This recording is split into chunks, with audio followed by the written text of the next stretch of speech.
GM everyone, and welcome back to a weekly episode of We in Web3, a podcast about you, me, them, basically people who are building the future of Web3 and reshaping the way we interact in the digital ecosystem. From early developers to new coming celebrities and advocates. I'm your host, Nikita Tsikaliuk, and as always, we're building the space by people for people. Today, I have a very special guest. I have one of true OGs of the Web3 space, wonderful Kenobi, who is an artist, RugRadio DAO council member, and also a founder of Metaverse Miami, an innovative conference about NFTs, metaverse, art in it, which is happening later this November, November 28th till 30th. Kenobi, I'm extremely happy to see you on my podcast. Hi, my friend. GM Nikita, thank you so much for having me. GM as well, even though for me here in Latvia it's almost GM right now, but still, it's always GM, my friend. It's Exactly. always GM. It's always GM. My friend, I'm really happy to see you on my podcast. We've been in chat with you for a while. There is a lot of common interests that we have, like Rag Radio, some of these OG builders that we're both are connected, and the interest in conferences, in real life events. Me as a speaker, as a presenter there, and you as a founder, as an organizer right now. So, what I would like to discuss with you today is actually the role of these in real life meetups, conferences, the way how people interact in Web3, and which role your upcoming Metaverse Miami conference play in it. And the first question that comes to my mind, I cannot ask you, I cannot not to ask you about your identity. Right now, my guests see you uh, as a PFP representative of Doodle. So basically, as far as I know, you're semi-doxed, meaning that those people with whom you are well connected, they know your personality, your background. But for the rest of the space, you're trying to distinguish what you're doing in Web2 space and Web3 space. So let me know what is the reasoning for it and what is your overall view about being doxed or anon in Web3 space? Oh, it's a really good question. Thank you. Yeah, I have decided and elected to be pseudo anonymous for the time being because, as you said, I have I'm in the middle of a career pivot, and so I have my traditional design practice and background. I'm actually a classically trained landscape architect and urban designer. I have two master's degrees in those fields, and I work on projects, mainly in the U.S. with large architectural consultant groups, government agencies, and things like that. And for the time being, that industry is not really uh, too well connected and understanding of what's happening in Web3 right now. And so, just as a strategic firewall between those efforts and my Web3 efforts, I've just decided to keep my PFP as my personality. And also, I just love my doodle. So, What is your overall take for being doxed or anon in this space? I mean, majority of builders here right now, they're both doxed and anon. There are also those who are semi doxed or semi anon, if you wish, just like you. And I do believe that both of them are doing pretty well. However, some of people believe that for bigger projects, especially in real life events like your Metaverse Miami conference, it's better to have your team fully doxed, to have some credentials about your previous achievements, to have some, I don't know, track of success if you're launching a new NFT project, if you're launching a new digital land project, so that there is an established trust even before people started minting your project. What is your take on it? yeah, I think you hit on the right word, which is, trust. And whether Doxxed or Anon, I think there's a very important role for building credibility, and that's what is so important to establish and maintain. And establishing trust takes time. And so one of the reasons that we didn't just try to launch our conference 11 months ago was because we wanted to take the time to establish our relationships in the space, establish credibility, and demonstrate accountability and trustworthiness over the course of many, many months before we started then asking people to trust that we would do what we say we're going to do. So I do think if you're full time in Web3 and this is your whole career, you know, everyone has a personal reason for whether or not they want to be doxed or not. But I do think that it's helpful for a project if you're completely dedicated to Web3 to be doxed. I think that makes a lot of sense. And I do plan to, you know, I don't plan to remain pseudo anonymous for the entire arc of this career. I just it's more of a stopgap. Wow, this is a very powerful announcement here. I have heard it from a lot of builders and their process of doxing, like Betty, that follows during Mm-hmm. VCon, went pretty successful.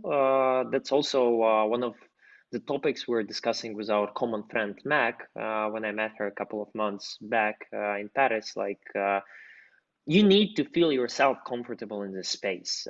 If you feel that there is too much pressure coming from fans, haters, other builders' sides, pressure to you, pressure to your family, perhaps staying Yep. Anon is perfectly fine, unless you do something bad in this space. But once again, blockchain is publicly available ledger, publicly available information about yourself, your identity, your transactions.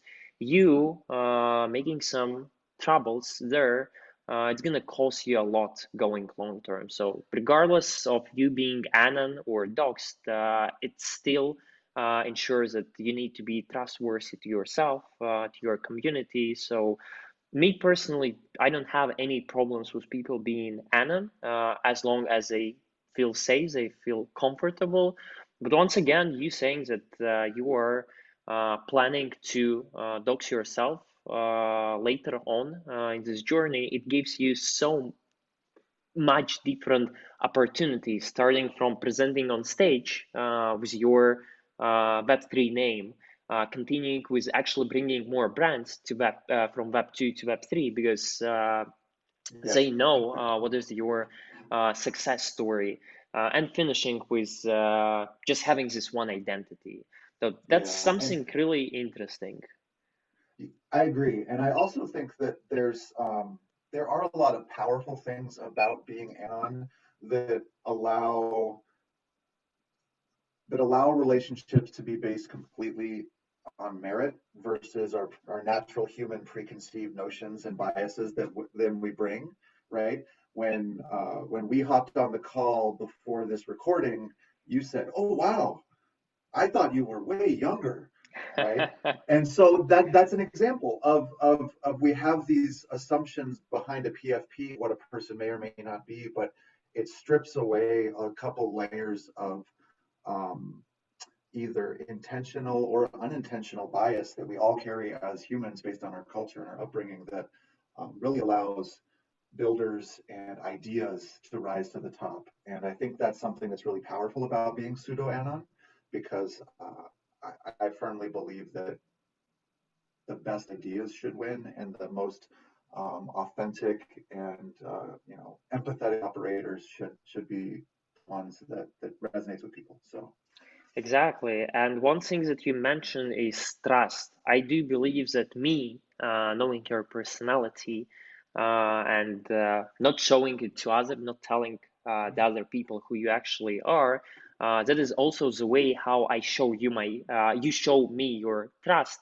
and I show you my devotion, my respect. Because having these relationships, when other actually don't know who you are, and let's take, for example, OSF and Mando, other friends of ours from RugRadio. For a long time, they were Anon, pseudo Anon, and I do believe they're still pseudo Anon, but the fact that people didn't know how they look, and only a couple of those knew, it put it some, I would say, positive pressure on them because people appreciated this gesture of respect. You Mhm. showing me your face, it's a certain gesture of respect that perhaps you didn't even realize, but for me, it means something. And I do believe that relationships in Web3 should be built not just on blah blah, but actually on actions, actually on the value that you are granting to your community, to people around yourself. Because one of the topics that I also would love to cover with you today is competition versus complementary in this space. I do believe that Web3 is so early right now. You being Anon, being Doxxed, doesn't actually matter. What matters is whether you're against everyone and you're building some of your stuff, which most probably not gonna work in this space because this space is all Mhm. about community, all about people, or you're Mhm. actually complementing each other, growing together, building together. So for me, it doesn't actually matter whether you're on stage showing your face and real name or you're just somewhere outside the stage but building with us together. That's like Mhm. from my standpoint, that's something that should be more important when we're talking about Web3. I hope that you also agree with me on this one. Absolutely. I mean, collaboration, especially in a young industry, I'm going to say young, but it's something that there's so many of us trying to find ways to utilize blockchain technology to make the world a better place that um, it's an interesting dynamic because there are people that are sort of competing with each other, but we're all pointed in the same direction. And so it's something that I think collaboration and connecting people is a much better approach to take than trying to build a silo around yourself or somehow tear others down versus building them up. I'm a huge proponent of elevating people, which is why I wanted to create a conference in the first place, which is a platform to help others succeed. Exactly. And I absolutely appreciate it from my side because this is something that inspires me to join your community, to be a part of this family, to contribute to it, not just be a general user, but actually to share my expertise, my vision, propose some new ideas to contribute to common idea, common goal. Mhm. So definitely. I know from our chat before this episode, know a couple of facts about your background. One of which is really interesting. You said that when you were at my age, you were traveling around Europe, and you're originally coming from the US. Uh, how well of how well connected are you with the European space of Web3 right now? And here I'm talking about all these close close-knit communities, all these projects that Mhm. are coming originally from Europe, as well as some of conferences, some of events, because I understand that for you to come from the US here in Europe, it's gonna cost and it's gonna also take a lot of time, like half day trip one way. How well Mhm. connected are you though? Are you coming to those conferences? Are you staying in touch with the European builders, or you're more focused on the US market? Well, the interesting thing about Web3 is it allows you to build relationships across space and geography and time, right?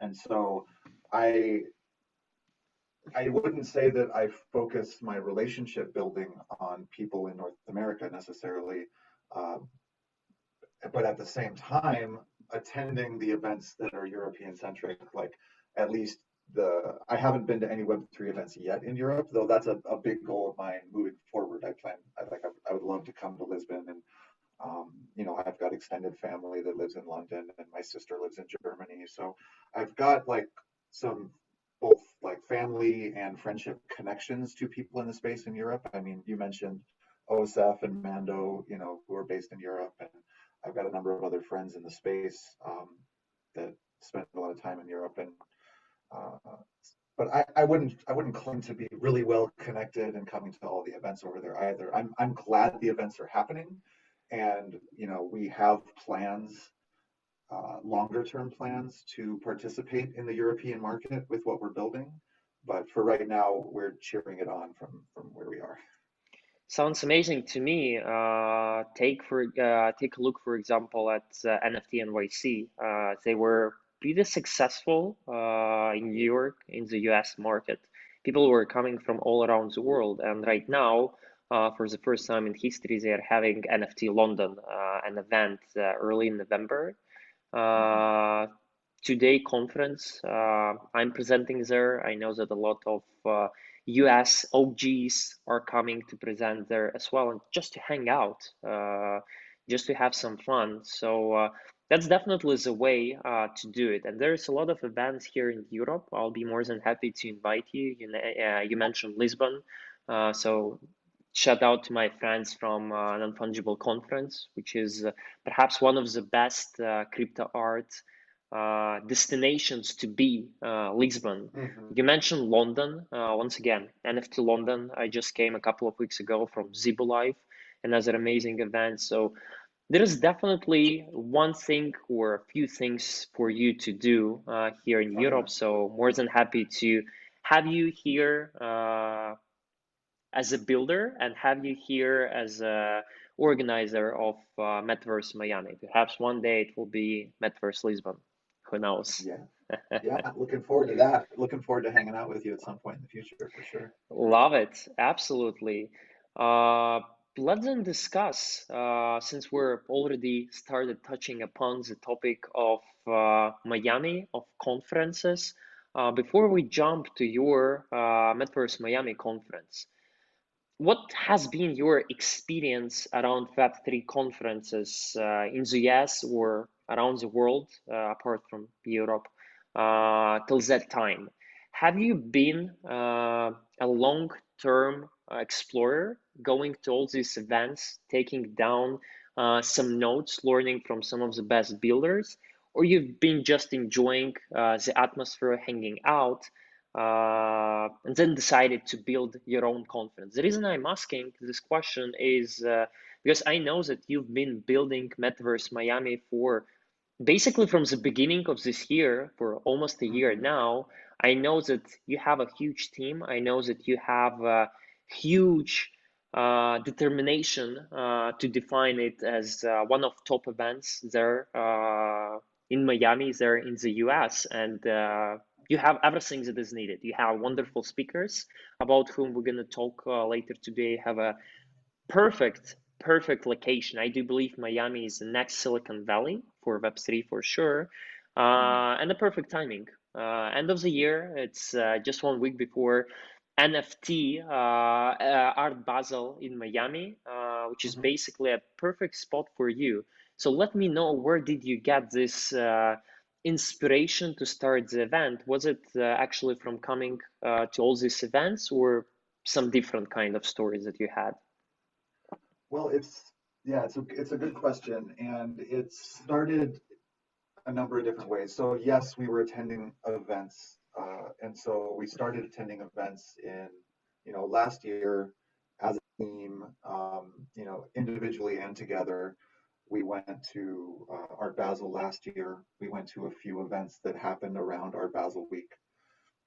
I went to South by Southwest in the spring, New York this summer, and then also watched very closely, but remotely through social media and through phone calls and relationships with friends to ask um, other people's experience as well, because I wasn't in a situation where I was going to everything, but I was definitely asking everyone that I knew how it went, people who would go there, what did you like, what did you not like, taking notes, what worked well, what didn't. And so our team has been very observant of all these events. And also we're really plugged into the NFT and Web3 community, like the pulse of the community. So we were listening for the past 9, 12 months to the community share, right? Because on social media, NFT community is very open about how they feel, and you can kind of get a sense whether something was a hit or whether something fell flat,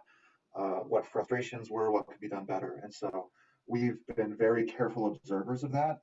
And we decided early on that we wanted to try something different from what the normal meta was around some of these events. And before I go into details about that, I will say I believe that we need a lot of conferences and events and a lot of different types of conferences and events because they all will appeal to different types of people and they'll all have different flavors. So what we wanted to do though was try to offer something that solved a few specific problems. One, we wanted to offer definitely a Web3 native tokenized event and not something that just utilized ticketing where we charge you for a ticket, you get an NFT that's a ticket, and then it's in your wallet afterwards as a memento, but something even more dynamic and more rooted in the Web3 ethos of digital ownership and community first. So I'll talk And about that later. if I got it right, yeah, just to prepare the audience, that's not just a ticket. It's actually a lifetime access to the ecosystem you're building here. Am I right? It's a perpetual pass that offers you access to each event we do, not just this year, but moving forward. So the tickets that are minting now will also get you into Metaverse Miami 2023 and 2024 and other collaborative events that we scale up over time. So it is a truly a Genesis pass. It's the foundation of our ecosystem. So, we wanted to do something different, right, with ticketing. And last year, Art Basel, none of the events that I'm aware of utilized NFT ticketing. They were all using Web 2 methods. So we thought that was a low-hanging fruit that had to happen. Another thing that we heard was everyone expressing the sort of frustration and difficulty around jumping to all the different events around the city, trying to find out who's where, trying to make it from one event to the next, spending hundreds, if not thousands of US dollars on Uber over a given 3-day period, and all the time spent, right? So we wanted to create an event that not only hosted great educational content, but also hosted immersive experiences and parties all in one place, right? So that everyone goes, oh, everyone is just going to be in this one place for 2 days. We'll have this big concentration of energy and fun, and then we can go from there. So that was one other thing we wanted to solve, was running all over town. And then the other thing that we thought was really important was just the curation of the speaker lineup and the quality of the content, right? The NFT space and individual PFP community projects and things do a really, really great job of throwing parties. But that's a celebration within that established community, right? You might get invited by a friend who's an Azuki or a Bored Ape to come to a party and get a chance to go. But for the most part, it's that community's opportunity to connect, right? So what kind of things can you unlock when you try to create a space where the parties are designed to welcome all communities and they can, intermingle with each other? And it's not about whether you are, in the Dead Fellas community or Doodles or Cool Cats or Bored Ape, but you're coming to this conference and all partying together, right? Like there's a special, another level of community building that happens with that. And I mean, come on, you're coming to party in Miami. What Yeah. can be better? Like Right. nothing. Come Exactly. on, nothing. And our event is the 3 days before Art Basel, and that was very, very strategic because we are looking forward to partying during Art Basel too. We want to just kick things off in the beginning, and then I can't wait to go to all the other things, right? So yeah, so those are the problems we were trying to solve with this. We're bringing everyone under one roof, curated high quality content from real like dedicated long-term builders and innovators in the space, and a smaller number. Like a lot of the panels and things that, for me and for a lot of people that I've talked to, it's difficult to get value and learnings from a 10-minute talk. And in 10 minutes, it's hard to even answer a single question or really dive deep into any one topic. And so it was important for us to have fewer speakers, super high quality, strategically choreographed on a panel for a longer talk, an hour and 15 minutes to really dive deep. So that was something that we thought the space deserved and needed. And, instead of complaining about it not existing, we decided to try and build it ourselves. And wow, I mean, you managed to gather some of the biggest builders out there. You had Avery from Vayner 3. You have Keith Grossman from Time. You had uh, Andrew. You had, let me actually even check just to name some of those.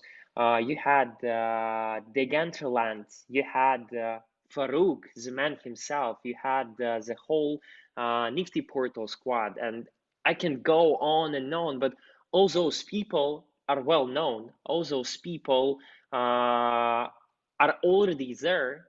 They are entertaining the community. They're educating people. They're onboarding the next million to this space. So for me, seeing this list of some of the biggest, some of the most energized people to come there, present, promote the whole space, and have some cool time. As you said, it's not only Yeah, about the panel, it's also about what happens after dinner, networking event, side event, party. It's hell of a place to be in Miami at the end of November. As I already told you, I'm really considering coming there. I have a couple of other events which are not priority right now, but I will let you know. But even if I'm not coming this year, it seems like next year for me to start planning this event beforehand sounds like a no-brainer at all. yeah. So you did an amazing work gathering all these people. Uh, and I guess the logical question is, uh, how come you got all of them? Even though I frankly believe that the simple question would be you being early in the space, you developing relationships with all these people from through Clubhouse, Twitter Spaces, other events. But just to make sure that we get your point of view as well, let us know what is the truth? How did you get all of these people to your stage? I mean, the truth of it is, we approached them each one on one with a vision of what we thought would help Web3, what we wanted to try and, organize, and asked them if they would be willing to help and support. And every person on our speaker lineup, whether it's Swan Sit or Tropo or VGF, the artists like Goku and Corey Van Loo, the CEO of Doodles, Julian, like all these people care deeply about Web3. They're invested in it, not only for themselves and the businesses they're building and their brands, but also in the, I believe, in the long-term ethos and promise of what Web3 offers as a chance to remake the way people interact and the internet and the way people own things. Like everyone here is really committed to what's happening, and um, you know, we we just offered them a chance to all come together, and we're deeply honored that they supported us. But it was exactly as you said, relationship building. And I have lost track of how many, like, hundreds of hours I've spent in relationship building, in phone calls, in answering questions, and also in asking the people who are leaders in the space that I look up to, like Keith Grossman, for example, or VGF, and taking them in a phone call and saying, who would you want to listen to in a conference, right? Because one of the things that I think really unifies, or is a commonality among us, you, me, people in Web3 in general, is they tend to be early adopters. They tend to be curious, intelligent, and also like learners, right? That curiosity and desire to learn new things. Exactly. And so, you know, I was very this phone call with, this happened twice actually, that stick out in my mind really intensely, which was a phone call with VGF, who is with Pixel Vault, and a phone call with Jonah Blake from Game Fund Partners. Both of those guys say no to pretty much every speaking engagement they get asked. They just do. And then that's how the conversation started. And I called them and I got a hold of them, and we finally got on the phone. And after we got down to it and I explained what we were trying to do and I let them grill me completely on, like, they just threw all the questions at me. And then once they understood or they agreed with what we're doing, then I asked them, okay, great. You have all these frustrations with Web3 events. You don't go to any of them. You don't do this. You don't do that. I mean, you shit on them in Twitter. Like it's hilarious. And it's obviously a problem that could be solved. So then we spent a half hour after that talking about what they want to see in a conference, right? We just listened. And so it's hard for me to take credit for building something necessarily, other than to saying we were listening to the leaders in the space and trying to deliver what we felt the community wanted. I love it. I really enjoyed one specific line that you had on your web page is basically you own your experience because Yeah. it's true from all side of points. Like you own it as a ticket, you own it Mm-hmm. as you coming to the conference year after year because it's in your wallet and you have this place as one of attendees, Mm-hmm. regardless of what's happening out there because you have your ticket. Uh, I also know that you have two different types of tickets. Yes. A general admission and VIP access. I know that both of them are Genesis passes, meaning Yep. that you owning one, you own it for the rest of your life. Let us know what is the difference. What does this VIP access grant you going long term? Yeah. Good question. The VIP Genesis Pass grants you a +1 to the event, so you get to bring someone with you that enjoys VIP access. You also get to go to the VIP party on the 29th at the end of the day, which is just for VIP holders and speakers, Mm-hmm. right? So it's a premier networking opportunity, but also just a chance to hang out with a smaller, more intimate crowd. That VIP party is sponsored by Probably Nothing, a Web3 native company that Fungibles and a few others are involved in. That's going to be a really good time. And then you also get access to the VIP lounge at the event. So there's a special lounge dedicated to VIP holders. We've partnered with Token Proof. It's going to be all very seamless as to how these accesses are controlled on site. But the other thing that that VIP pass offers you is that's the premium tier for our future events, for future collaborative events.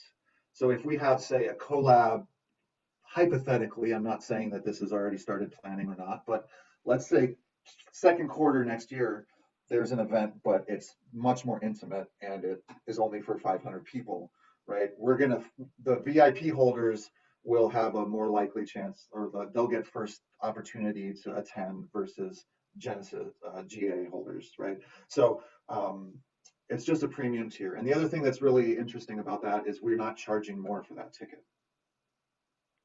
It's completely Cool. randomized into the mint.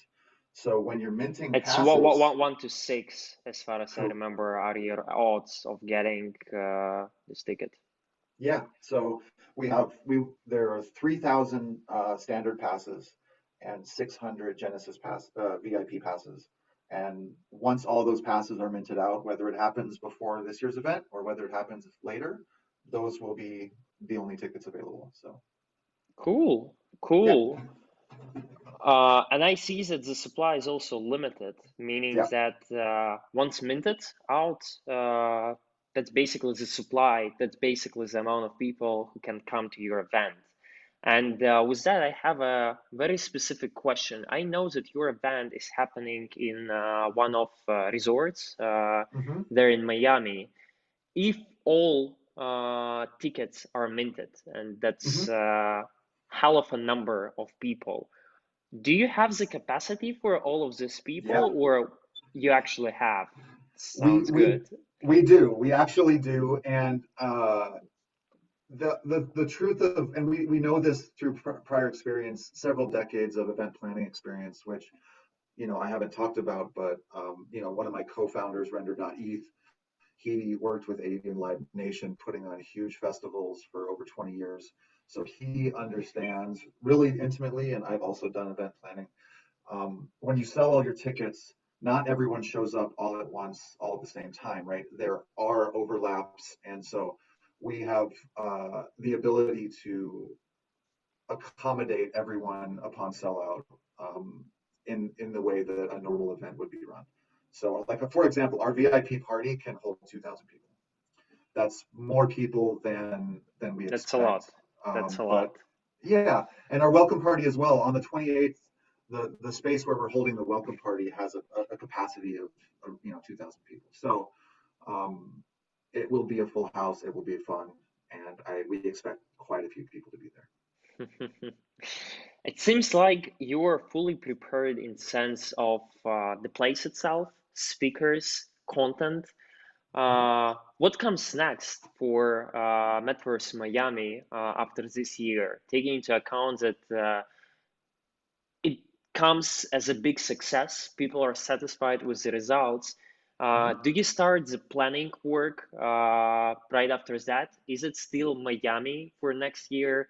Or there are some plans for other events? As you just mentioned, you might come up with some side events, some smaller events, meetups. What is your ideal case scenario for it, apart from like being all around the world, as you mentioned? Like, what is the realistic ideal case scenario for you in the next couple of years from now? Yeah, good question. Um, I'll answer the first question first. Does planning start right after this event? So realistically, there's probably a small break, right? We'll be going You into the need it. holiday season. Yeah, we'll be going into the holiday season in December.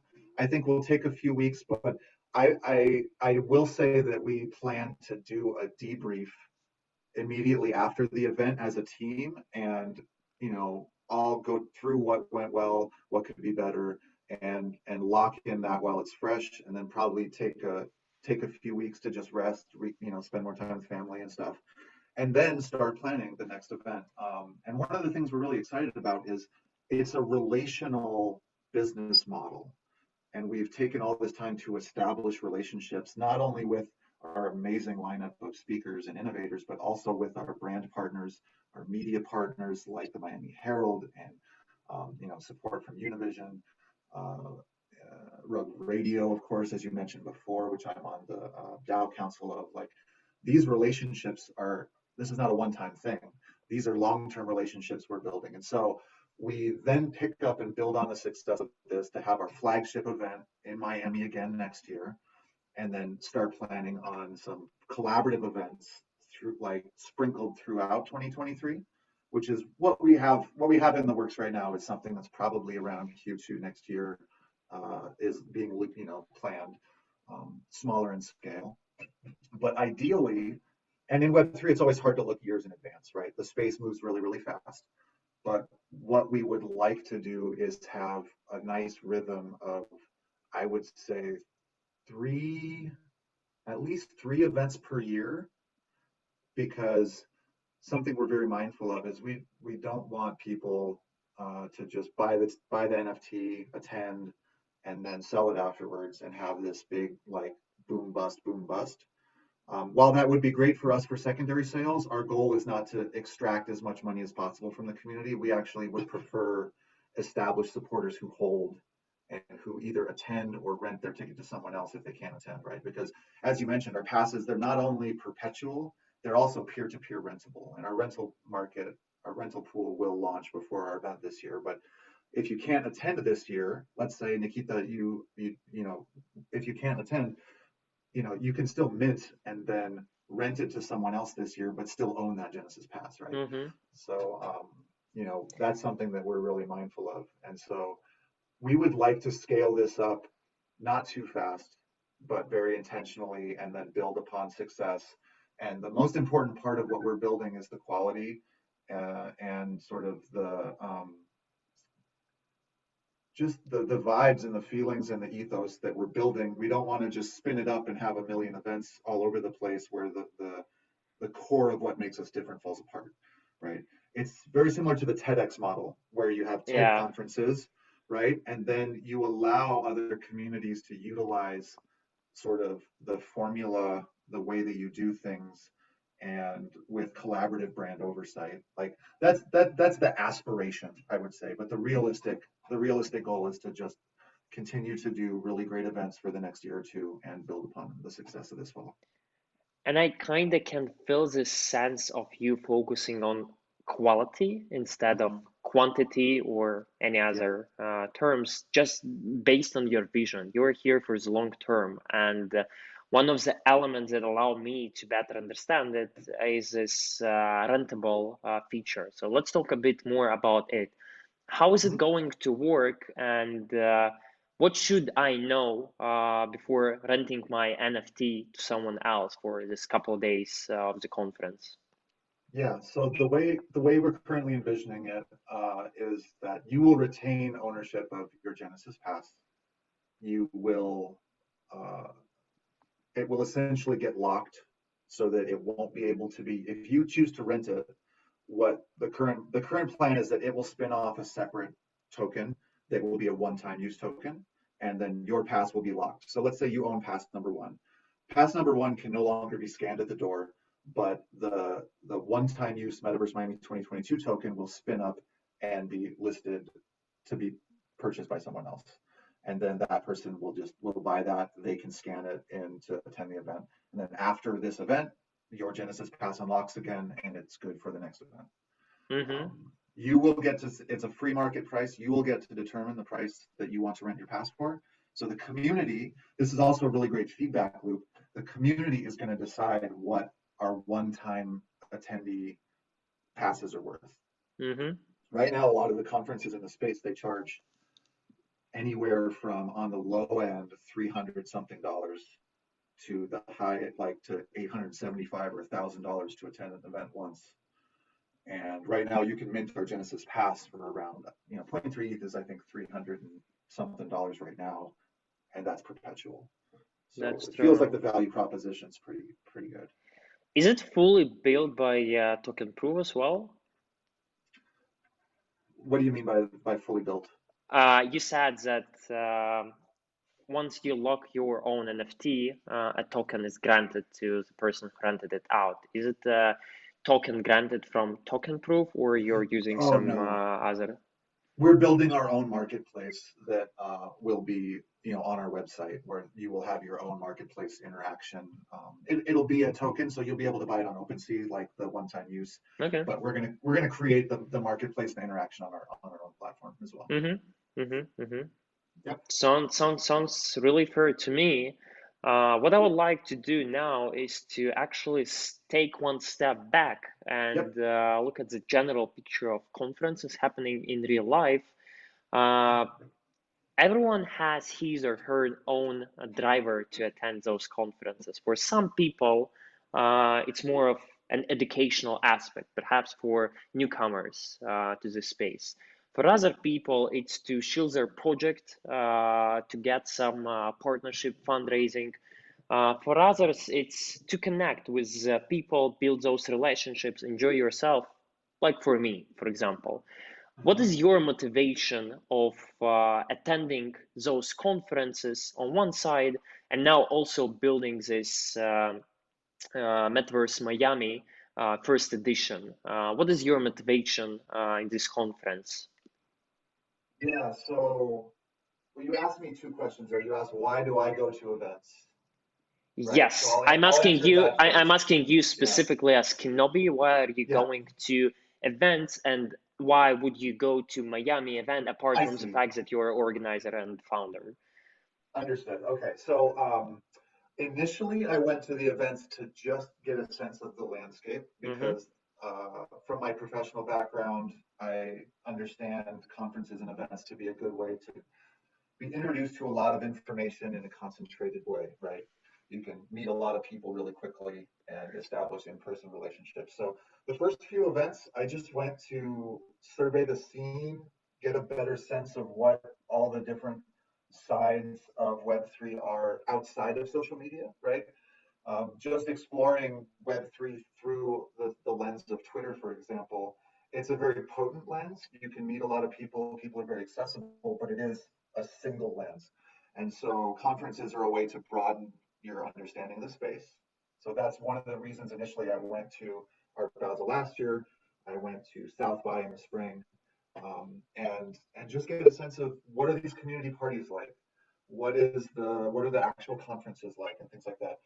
Um, New York, I would say I had slightly different motivations. I wanted to learn and grow, but also networking became much more important because I had established and got to meet lots of people through social media, but hadn't met in person yet. So when I went to my first conference back in the fall, I didn't really know a ton of people. I knew of them, but I didn't know them, right? We didn't have a relationship.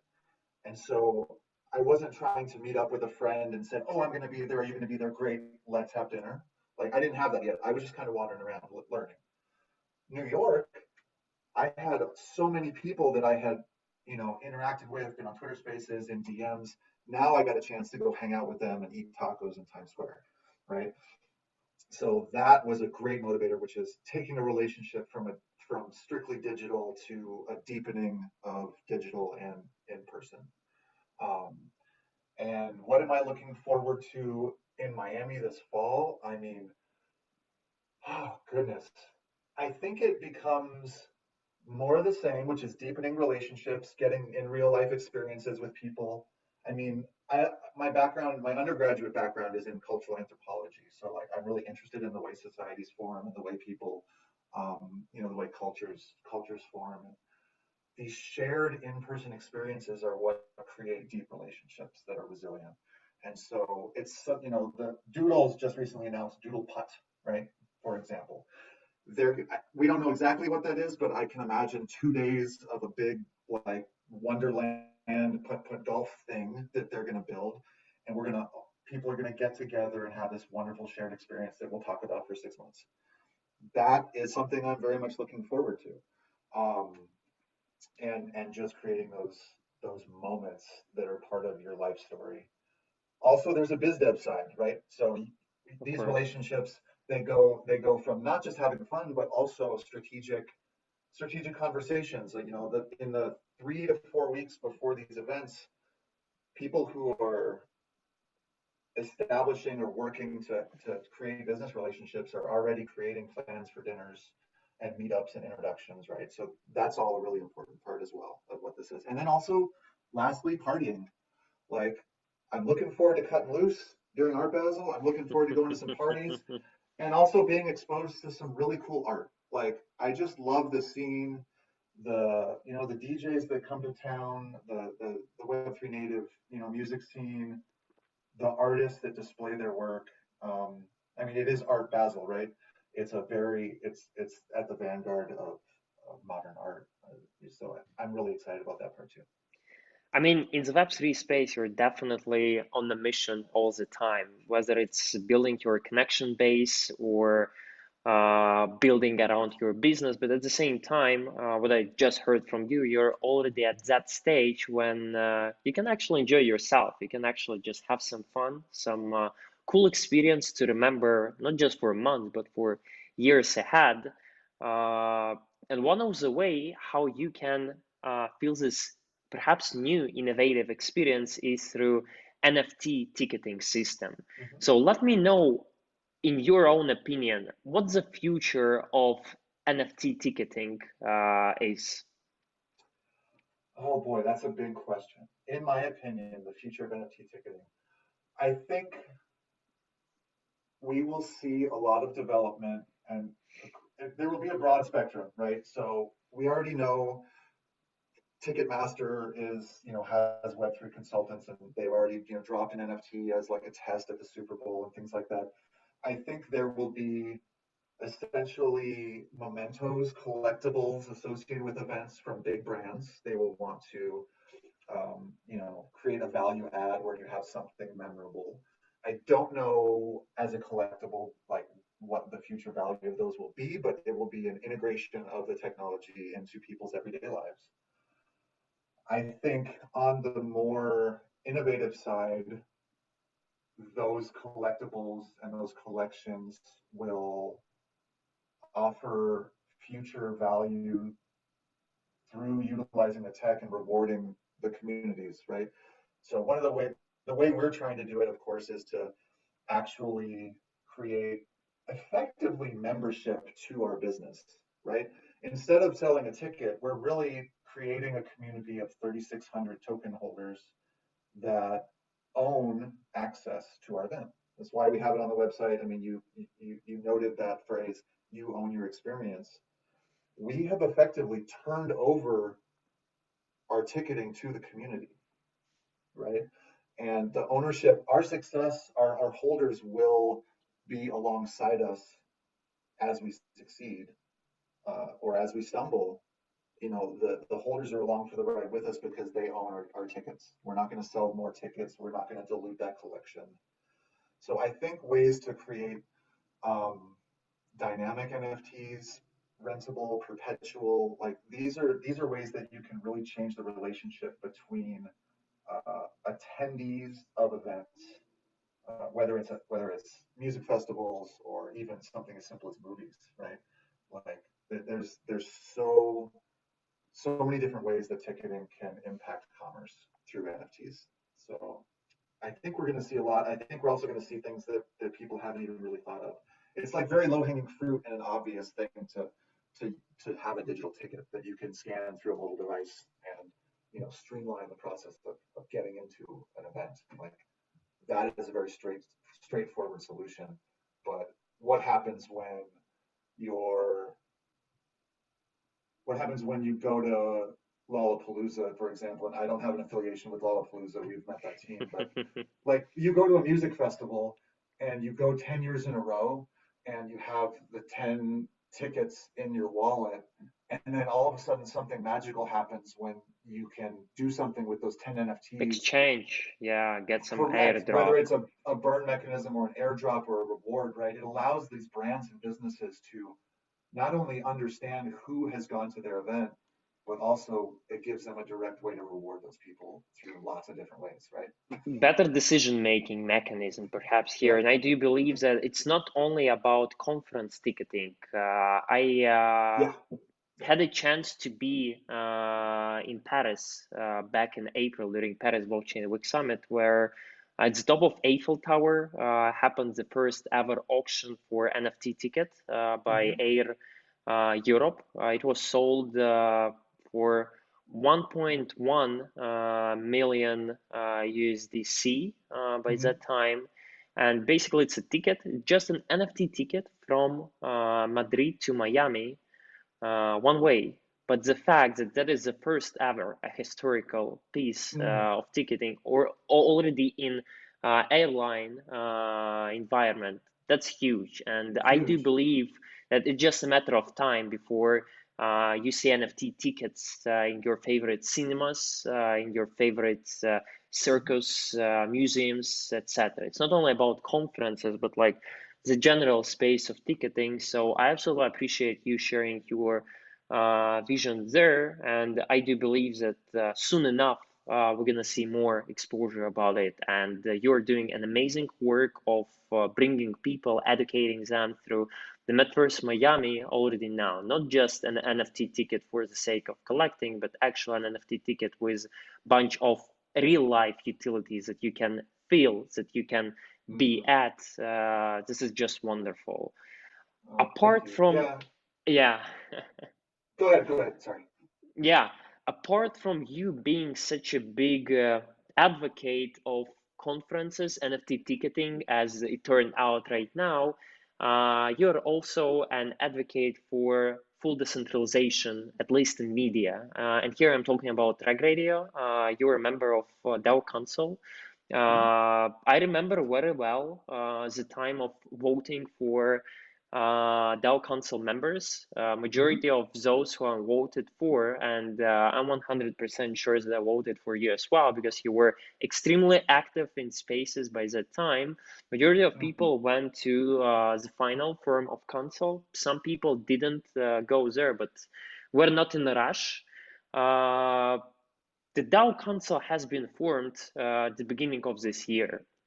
Basically, RugRadio from just a small clubhouse Twitter spaces went to a huge idea, and now it's a fulfilled DAO. I know that as a member of RugRadio from day one, just like you, I know that a lot of utilities are coming soon with Rug Token, with our own marketplace, with all the partnerships that we're having right now, even the Art Basel project, the secret projects that we're gonna know about very soon. There's a lot of things are happening. What has been your experience with RugRadio, and whether this DAO Council membership has been a no-brainer for you? Hmm. My experience has been really educational and really exciting. So from the early days, I mean, I got my membership pass free mint, as you mentioned, right from those earliest days. I wasn't in the first room where the idea came up, but I was right there to mint my membership pass for free. That then became the mint pass for my Genesis Rug NFT.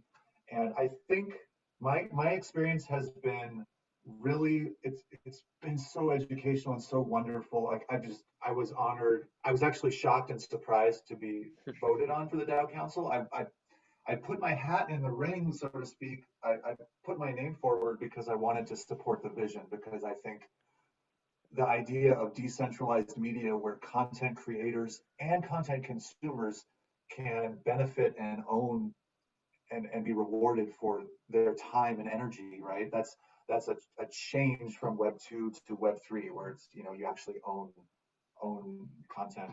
Um, I want to see that happen, and I want to see it have a real chance to come to fruition. So the thing that was so educational is once I was elected into that council, and all the people that were so passionate and working behind the scenes, all the energy that went in from all 33 council members in that initial council, and just the incredibly talented people from all over the world, all different business backgrounds, and coming together, a completely globally distributed team, just incentivized around a common goal, and watching them work, whether it was detailed DAO structure conversations that might create from consensus, the conversations that were happening around DAO governance and the struggles around DAO participation, and how to formulate this DAO in a way that was going to encourage and support greater participation for voting and governance, or Mando having debates around tokenomics with Mel, and like watching all that happen just made me so excited, and I was just so honored to be a part of it and contribute. So it's been a wonderful experience. I think it's a very young. It's such a new idea. It's a fast-moving, very intelligent, very dedicated group of people, and watching them succeed has just been incredible. And the partnerships that they're creating, the moves that are being made, um, I just couldn't be happier to be a part of it. And I mean, all of these talented people, they're not just there, they're actually active members of DAO. They're Yep. active members of the whole Web3 space. Apart from being a DAO council, you have your own project that you have Mm-hmm. been building for almost a year now. You have your career in Web2, and all of these people, they manage to be successful in their personal life with friends, family, in their Web2 or Web3 businesses, in RugRadio as well, and that is something that fascinates me the most. Mm. Perhaps I would like to know who is the person, or maybe a couple of people who were your mentors in one way or another. From whom did you learn the most? Perhaps even before RugRadio, and right now you're sitting next to each other, or maybe someone who you met during the RugRadio DAO Council development, and you are still learning from these people. Just to give some shout out to them. Yeah, that's a wonderful question, Nikita. One of the people I've learned a lot from is my co-founder, Render.eth. I would say he has been involved in crypto, God, I think since since the white papers came out for Bitcoin. I mean, he's like a long time ago. He's been in the before space for a before very Vitalik, before Vitalik, let's put it like this. yeah, a very BBV. yeah. He's been around and in the space for a very long time, and I've just learned a lot from him. He's also a successful businessman in his own right, and so before Web 3, and so I've learned a lot from him. Um, and so huge shout out to him. I really like Metaverse Miami couldn't be happening without that partnership. He and I working together.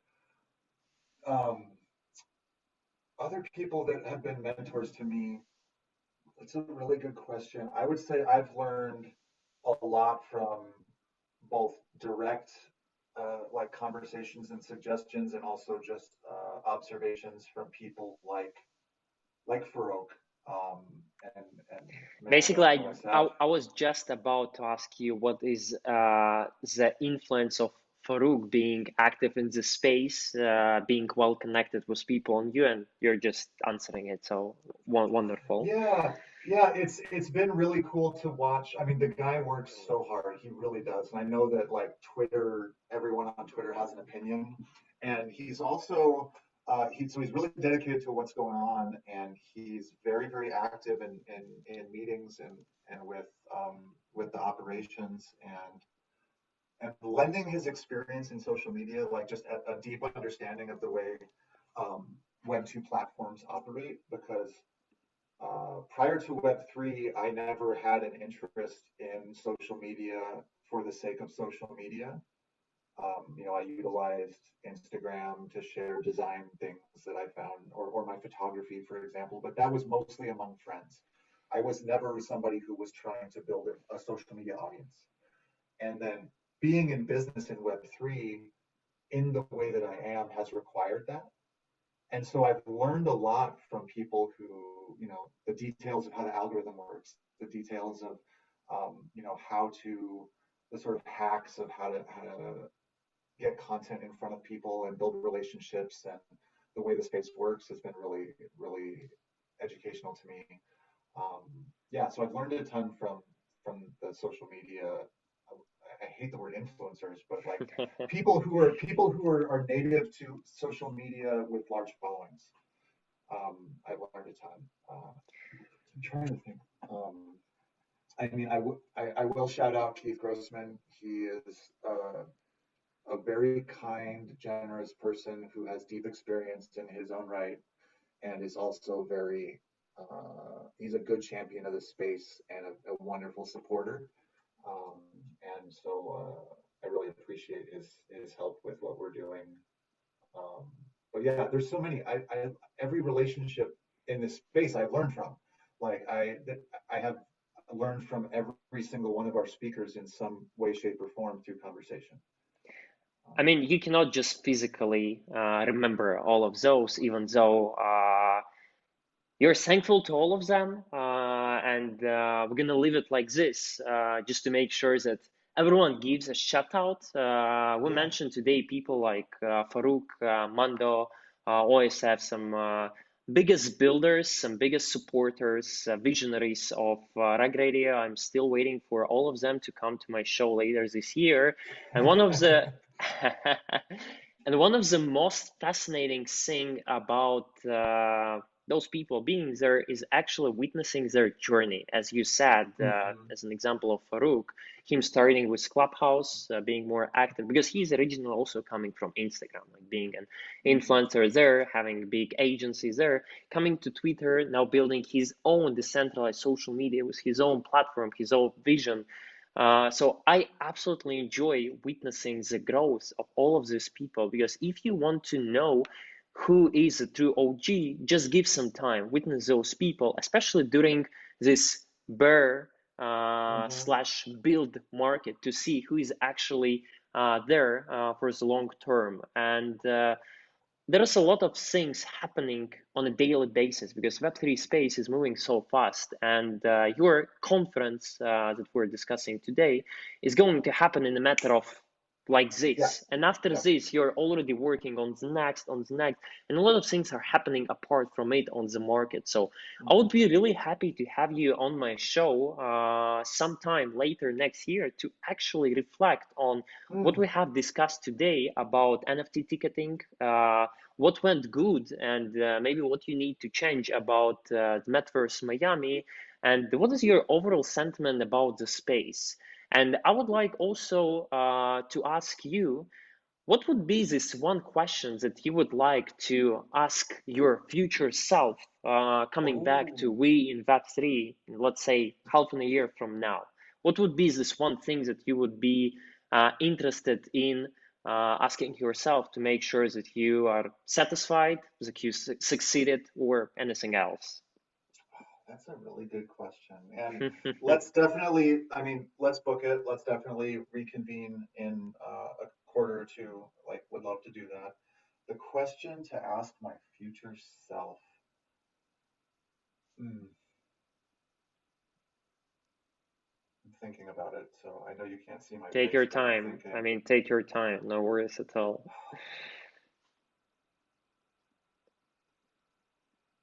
I'm a big proponent of poking holes in ideas and really trying to think critically about processes. And so I would probably, uh, personally, I would probably focus on that debrief of like what what could have been done better and how can we get out in front of and anticipate next time the things that might need to be improved.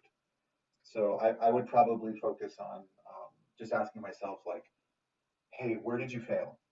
Like, where did you fail? How did you fail? Why did you fail?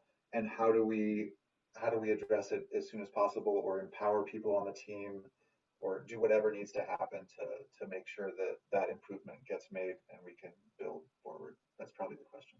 How to make sure that you don't fail again, failing once and learning from Yep. this failure to move forward. It's a wonderful question to ask yourself. We'll make sure that we address it when you're Mm-hmm. back. This podcast here at We in Web3, I have a tradition. At the end of Okay. each episode, I'm asking my guests to imagine this situation when you are stuck in an elevator. It's about Mm-hmm. 15 seconds before you and all uh, general people who have no idea about Web3 space, about blockchain, gonna live it. So think of it as an elevator pitch, 15 seconds. Uh, what would be your pitch for general users of traditional Web2 people to explain to them why Web3 is the future, why that is the way? Mm.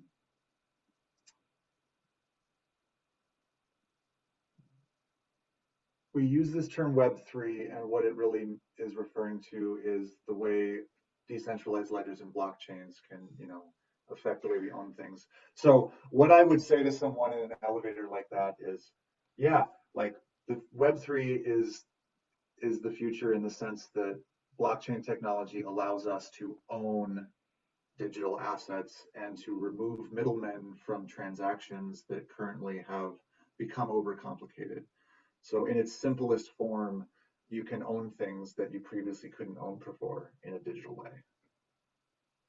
Wow, that is a very powerful way to actually sum up everything that you're doing in the space, what you're striving for, and on board the next group of people who will be as enthusiastic as we are with you here today.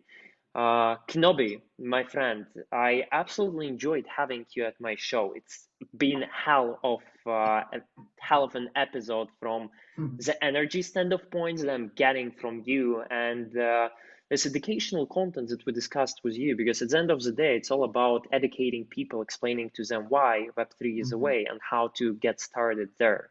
I absolutely enjoyed connecting with you. It's morning for you, it's evening for me, but in Web3, it's always bright day of builders. And I'm happy to share this role in Web3 together with you and with all these amazing people who mentioned today. And thank you very much for coming today. You're truly an amazing person to follow and to build alongside. Thank you so much, Nikita, for having me. I really enjoyed our conversation. I'm glad we're able to get connected, and I look forward to, what the future brings for not only our relationship, but the whole space in general. Exactly. Thank you very much. And we all are waiting for you to come back here to reflect on what we just discussed today. Thank you, my friend. Thank you.